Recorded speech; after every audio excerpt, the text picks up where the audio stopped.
төрж өссөн Батцангалын хувьд миний завх нутаг, миний энэ нутаг бол ийм л юм даа гэдэг гайхал да надад.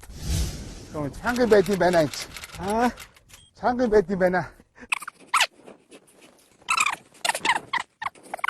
Нилээ ахисан уу?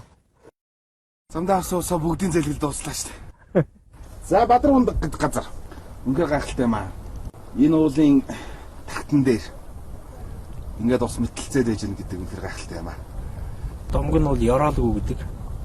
Доогоороо бол одоо хүй нь бол одоо ганган мөрөнтэй хүй холбоотой гэж үздэг. Энэ уулын бас нэг бэлдэн төрсөндөө их хув заяа л гэж боддог. Яг тэр алт эрдэнэс мөнгөн аягч гэдэг юм уу 9 эрдний зүйлээс нэг нь бол өргөдгийн. Одоо өөрийгөө л хув заяа хямралундаага даатгачлаа. Одоо энэ нуур зугаар гэсэн үг тийм нууранда. Энд бол одоо хэдэн зуун жил эрдэнэс өргөж өөрсдийнхөө хувь тавиланг даатгсан тийм хэдэн мянган хүн хэдэн сая ч хүн байна тийм ээ. Энэ бол Монгол түмнийг даатгах байх шүү.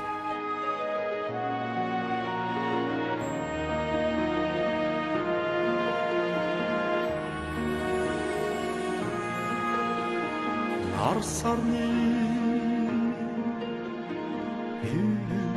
хэлсэн сүү ялч мэлтэрсэн агар замья манья салихны мөнгөга хүртээд намхарсан бодлооршаа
Анхтай уулын цагаан дагрэх